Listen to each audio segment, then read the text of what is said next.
I love sailing, but you know, there's something else I also enjoy doing, and that's eating. So I want you to realize that this bell signifies it's time to eat. And I'll tell you right now, that's an important thing on any vessel, because you got to keep the crew fed well, or they're not going to be happy. They'll be mutinous. So, you know, as far as I'm concerned, let's eat.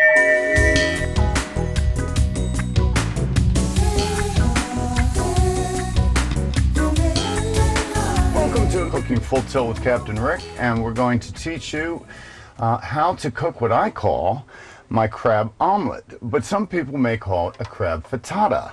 But whatever your choice, it starts kind of easily with a Vidalia onion. I like Vidalias to start with as a nice sweet onion that will complement the crab and the omelet. Now I like to take and just simply go across the onion a few times this way, and then I'll turn it in a crossways fashion this way.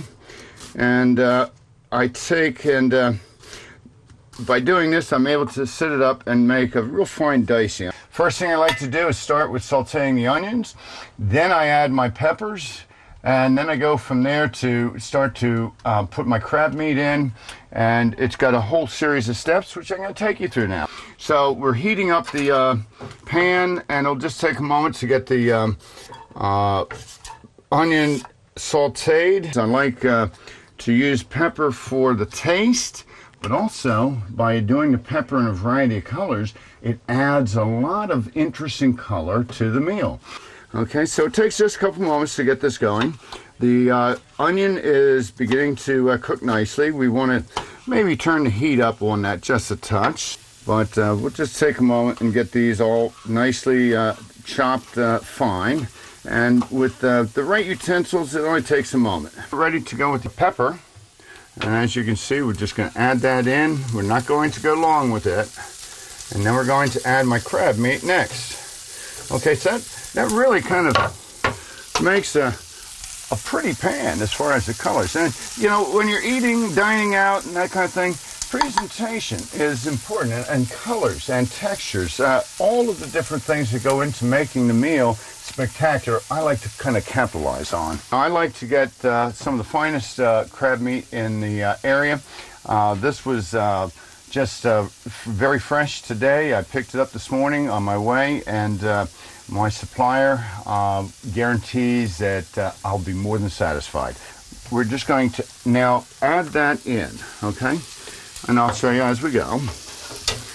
It's I just want to take a few moments and just kind of move it around. I don't want to smush it. I don't want to beat on it. It's very delicate. I add a little bit of Lee and Perrin Worcestershire sauce that kind of picks up the crab a little bit, flavors it nicely as far as.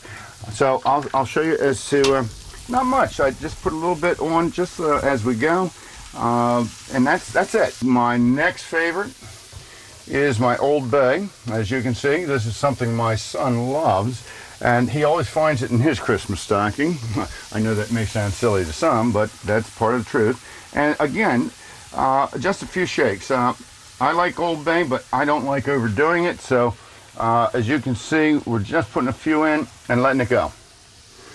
Now, some people may or may not like mustard. Not much, like I say, just a little bit.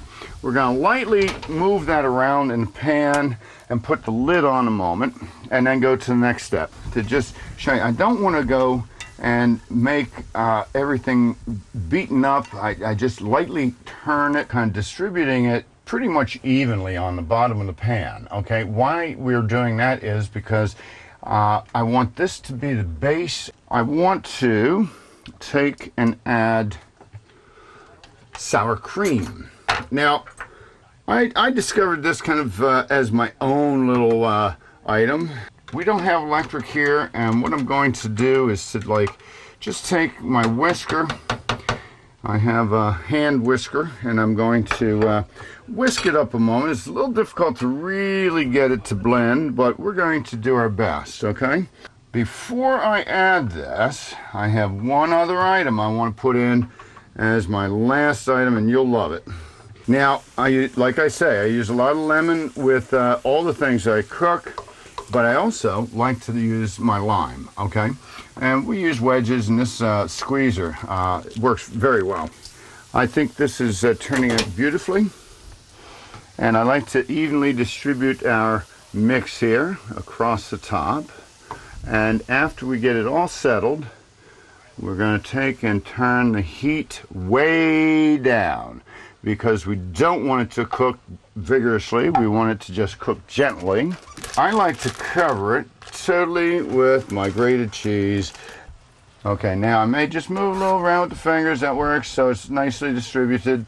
And you may want to just move things. The liquids kind of gel around, so they all work well. Now what we're going to do is set it back on the burner. I've turned the burner down. And we're just going to forget about it for a few minutes, and next time you see it all done, it's going to be like a big pillow. It's going to be puffed up. And you'll find that when you do this at home or on the boat or out camping, it's going to surprise you as to how light and fluffy and how complimentary the crab meat is. So we're here today aboard Elf, but I want to tell you a couple very important stories about Elf. Elf, as I said before, is the oldest active racing yacht in America, but we've been invited to home port here at the Chesapeake Bay Maritime Museum in St. Michael's, Maryland. We are kind of a display for them, and they are very helpful to us. We had the museum apprentice program build our tender for Elf, and I provided the wood and that we worked with, and they did an incredible job, and we used the lolly plans that we got out of Mystic Seaport Museum for the Madelon, and that was the exact same tender that was built for Elf in 1888. Well, I cut the tree into planks over 25 years ago. The tree was 32-inch in diameter, which is an incredible size for a sassafras tree, 19 feet to the first branch, so it made absolutely incredible wood. When they were able to take each plank and split them in half and book match the planks from side to side, from the center line all the way up to the shear, and it's absolutely exquisite. And of course, in memory of Vida Van Lennep and the Van Lenneps themselves, I chose to name the tender Vida. You can do anything you want to do in the galley, the kitchen, whatever you want to call it. Just start to think about flavors, and many times I'll take and show you. Just say paprika. Now, they all change. There's so many different paprikas. What I tell people to do is just take a little in their hand, and just taste it and think about it. And think about the strength of that paprika, or whatever flavor you're doing, and whatever you're pairing it with or working with. And think about the end result. And to me, that's the easiest way to start to learn how to do things. Okay, we're going to turn off the stove and get going here to show you what we've created. And as you can see, it is steaming. Now, I told you it's going to puff up. And there you have it, okay? And it's nice and hot, nice and fluffy. That sour cream is the ticket on that. We have the crab nicely done inside here, cooked with the sour cream and eggs, and we have it also with a little bit of onion and pepper. You're going to absolutely love it, and you'll want to get more and more experience doing it. And your guests will be absolutely amazed you were able to create something of this magnitude in a cramped galley. There's nothing like a meal on a boat watching the sunset. I want you to check our website for the recipes. I want to challenge everyone to come aboard Elf and try to cook a good meal aboard. Also, you can go to WBSBN, Bay Sports Network, and see all the other episodes we've done. And you can check us all the time at cyrg.org. Thank you for joining me today.